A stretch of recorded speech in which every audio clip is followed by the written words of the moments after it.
Welcome to Advisor Talk with Frank LaRosa. Brought to you by Elite Consulting Partners, it's the only podcast offering unfiltered guidance and direct advice for all things concerning financial advisors, RIAs, and the practitioners in the wealth management business. Learn more and subscribe today at eliteconsultingpartners.com/podcast.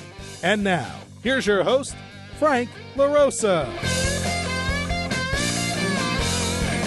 Hey everybody, welcome to Advisor Talk with Frank LaRosa. I am your host, Frank LaRosa, and once again, we are here today to hopefully bring some insight, some ideas, some thoughts, and education to our audience. I am pleased to be joined again by the Vice President of Elite Consulting Partners, Stacey Frank. Stacey, welcome to the show. Thank you. Hey everybody. Looks like she'll be a regular guest, not a guest, but a regular co-host. Because we make a dynamic duo and a very dangerous duo. So anyways, glad to have you here. This is going to be interesting because Stacey and I talk all the time, all day long, and we talk about all these different things. And so you all are now going to be able to sort of get some insight into and be like have a seat at the table of the things that we talk about on a daily basis, which are really all about financial advisors and helping them in whatever direction they want to go. So for the first time listeners, welcome to the show. If you're listening on iTunes or Spotify or whatever, don't forget we have a YouTube channel, which is Advisor Talk with Frank LaRosa. You can see us, check us out, see our nice, cool little studio and our sign and all that good stuff. Anyway, so this week we were talking about some stuff going on, both at our firm and just with some advisors that we work with. You know, when we talk to an advisor that's making a move, and you know, our main purpose was really helping them get to the right firm. But a lot of times what we end up talking to them about is also growing their business and setting up their structure. And I don't want to call it coaching. It's coaching to a degree, but we end up getting into the weeds on their business side of it. And we've talked recently with some advisors about core values. And we've had some shows in the past talking about core values.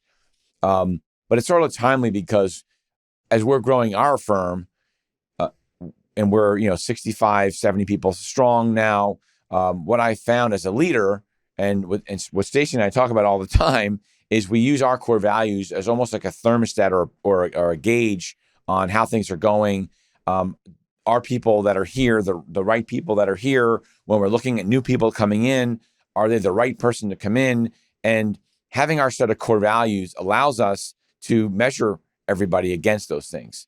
And what we were talking about coming into the end of the year was advisors that sort of drift, right? So you may have a set of core values, and we can talk about why you need core values in the first place if you don't.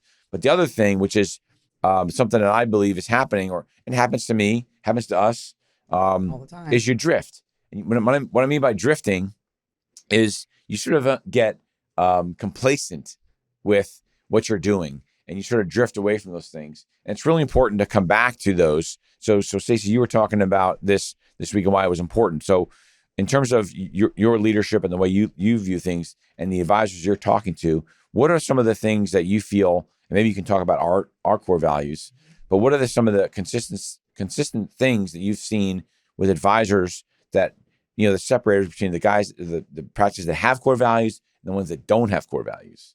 It's a great question. So what advisors or really any businesses sometimes fail to do is really have a definition of who they want to be. What's the message that they want to portray to their clients or within the culture of their firm? And without some kind of defined core values for everybody to go by, you're just kind of winging it. And we decided, so I joined Elite Consulting about 5.5 years ago. And about a year or so in, you came to us and said, we sort of have operating ethics and principles, but in reality, it's not really defined. So you came to those of us that were there and said, what's important to you? What gets you up every day? What's important to you in the way that you service your clients, which for us is our advisors? So we sort of did a real deep dive and self-reflection on what's most important to us. And just to tap on a few, it's commitment to team, commitment to client and success, integrity and professionalism. Now, that's something that really drove us, and we're not going to get into the detail of it right now, but why it's so important. And when we talk to advisors that maybe think they have core values or operate in a certain way, they really don't. It's not defined. Like for us, it's on the walls. It's on all of our training. When we talk with advisors in those conversations, we basically describe them to them. It's on our website. It's on our website. Yeah, I mean, look, you have to be proud of those core values, and when you put them out there, right? Now you have to follow them because now somebody can hold you accountable to them. One of the ones I think that you had a lot of influence on was commitment to continued learning, right? That is a really important thing because if you believe that you know everything that you need to know, you're gonna end up in a bad situation. So for us, it's always about learning. And the other one is commitment to firm and family, right? Firm and family connection. We believe that firm and family connection is really important because if you can build a successful career, everybody has sort of personal things that happen in their lives and in life, and you got kids going to college and all sorts of stuff, right? And if you have a successful career, whether it's in financial services, whether it's recruiting, doesn't matter what it is. It's a general thesis, really. But if you have a successful business, then it allows you to have a more fulfilled home life, right? And because and I say fulfilled because that means something different for everybody. Mm-hmm. And so we thought that was really important. It really came down to, like Stacey, you're saying, who we are, right? Who we want to be, and what are those driving things that we want to, that are unquestionable, right? And it's a goal to achieve, right? It's never like if you're checking all the boxes and you don't have to work very hard to achieve your core values, they're not good enough core values. Right. And I think what happens sometimes is we get into the routine, we get into the rut of the day-to-day, the minutia of working, servicing our clients, working together as a team. What happens is unless they're defined, where's the accountability? It's every day I walk into the office, it's on the wall. So if I'm feeling like a little bit of down in a day or something's not going well, I can always go back to that. I always have them to refer back to and say, okay, just remember commitment to client, commitment to success, commitment to team, all those things. So yeah, and what we tried to do, and to give some full sort of more color, we basically went to everybody at the firm, and we almost like took a poll, like a survey, and then we sort of quantified it. And we put a spreadsheet together because everyone that knows me knows I love spreadsheets, and so we sort of added them all up, and then we further narrowed it down. Let's call it, there was probably 25 different, core values people talked about. And we narrowed it down to 10. And then we narrowed it down further. So the management team then took it further and narrowed it down. And the core values, I think what's important to work through is core values need to, in my opinion, carry over into your personal life. So we have one of them is commitment to faith. And it's not necessarily a religious faith. It's a faith in a process, in the process, in things will work out, right? Do what you do it consistently, do it with integrity and professionalism, mm-hmm. right? Which is key.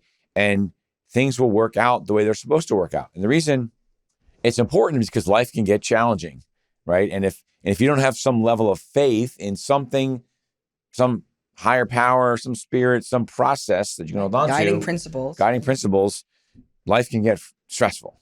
Right. And so that's something that we rely on, when one of our consultants, or, you've done this, right? Where you think a deal's going south on you, right? And you go back to commitment to faith. We talk about faith. Let's trust the process. It'll work through. And so, I think that you really, you were newer here, but you were sort of really helped with that.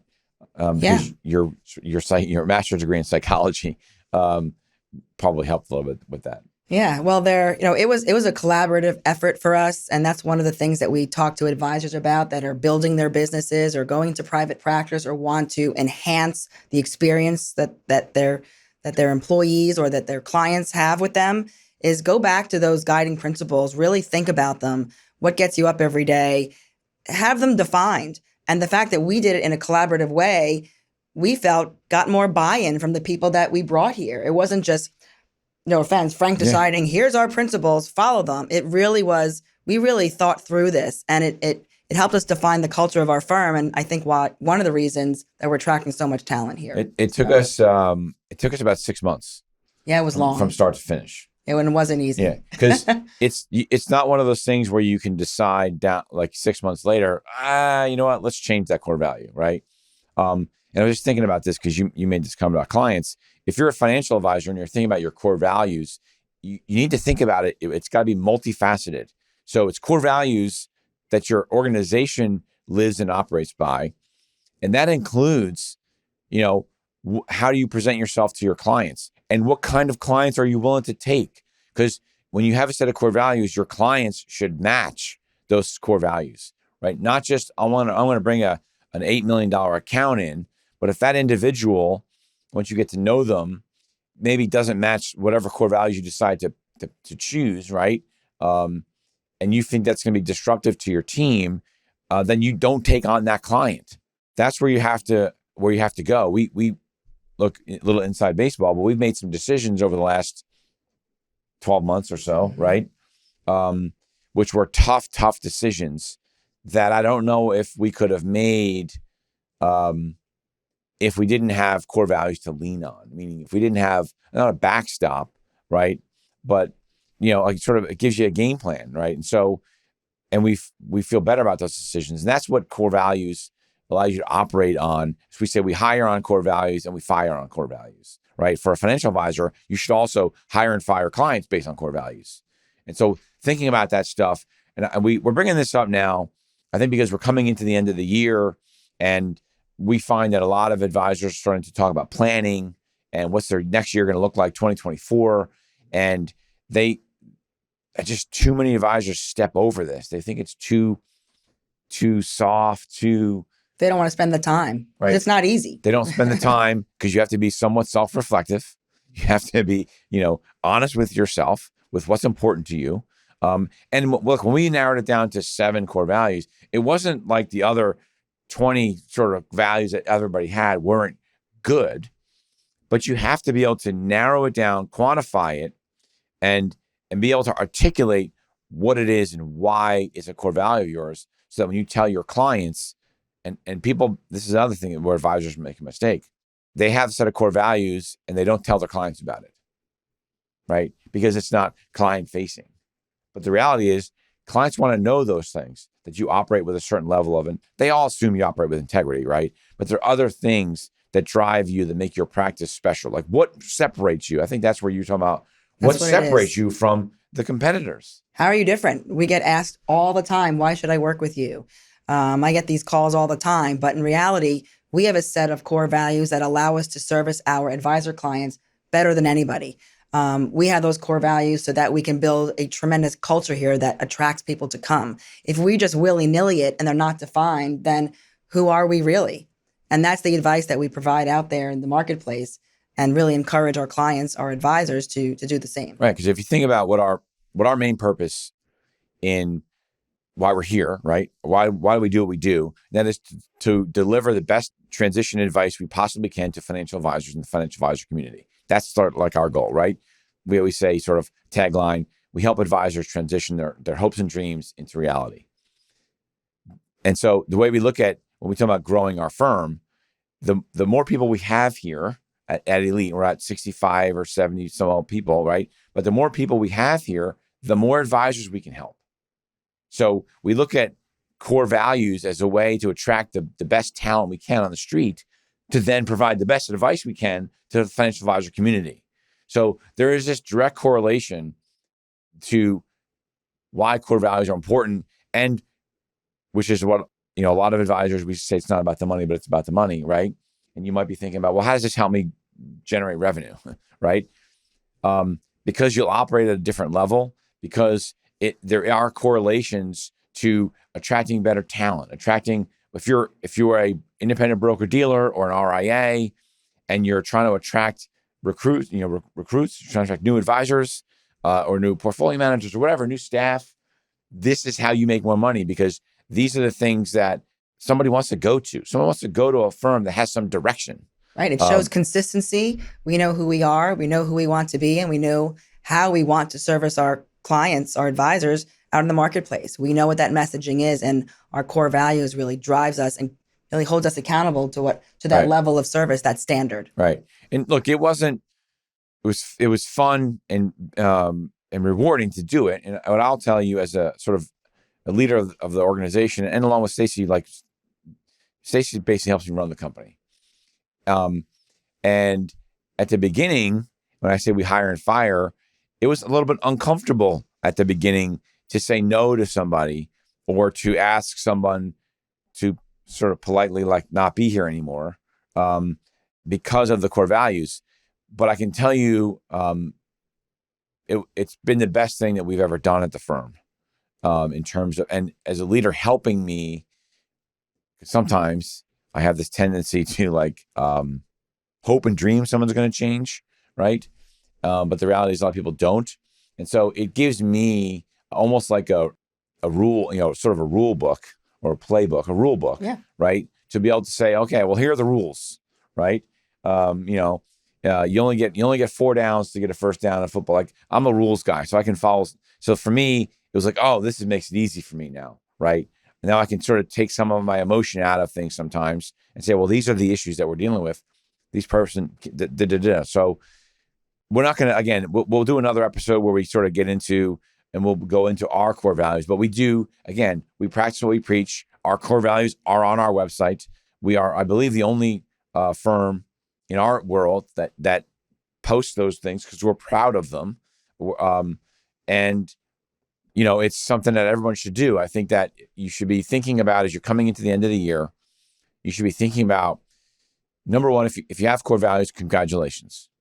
If you have those core values, how are you articulating what those are to your clients? Don't keep them a secret. We talk about our core values to our clients all the time. And you might think, well, they don't, how does, continuous, commitment to continued learning, what does that matter to a financial advisor that's looking to make a move? Well, because they should know that we are constantly learning about opportunities out there to make sure that our advice is as good as we possibly can get it. And current, right? Right. And current, right? And the best deals, and what are the best deals out there, and platforms and technology and all of those things. And that's why we talk about it.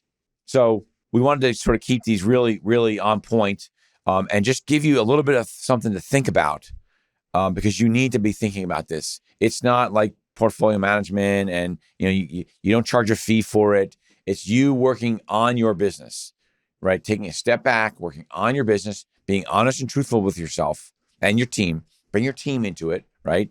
And look, if you're a financial advisor and you're at Morgan Stanley or Merrill Lynch or a retail firm, it's you and your assistant. That's okay too. Like that you can still set your core values. What are your core values for your practice? Do you have an account minimum? Those types. Not account minimum is not a core value, but your standards. But your standards, right? Who do you want to be? Who do you want to attract to your practice, whether it's people or clients? Right. And so how you operate, how your assistant operates, think about those things. What I would tell you is if you want to have a conversation, you can give us a call. We'd be more than happy to sort of walk you through, again, how we went through things, talk about, if you want to run by your core values with us, give Stacey a call. She's been really great at this. What number can they reach you at? 856-316-7736 or Stacey at eliteconsultingpartners.com. Don't forget the E in Stacey. Yeah, Stacey with an E. Stacey with an E. And we love doing this, and because we believe that if we can help you make your practice better, then we're sort of paying it forward in the industry. So take it seriously. Don't put it, here's the other thing you don't want to do. You don't want to create a set of core values and then never talk about them. Like you don't want to just put a set of core values on the wall just because that was the thing you were told to do. Just to say you have them. Right. We have core values. Right. Oh, we have core values. Right. What are they? And then no one knows. Build them, define them, operate by them, abide by them, convey them, attract people to your business by those principles, and talk to your clients about them for sure. Right. So anyway, thanks for joining us. We appreciate it. We hope this gave you some insight. We hope that this maybe gave you a little bit of homework to do, and we hope that it improves your business, going forward. And if you ever have any questions, again, call Stacey. If you're thinking about making a move, obviously call Stacey. She's great. She's the best at it. And we look forward to our next call. Thanks a lot, everybody. Thank you. Thanks for listening to Advisor Talk with Frank LaRosa. If you're looking for more advice or solutions on any topics in the financial services industry, or you just want to subscribe to our podcast, head on over to eliteconsultingpartners.com/podcasts.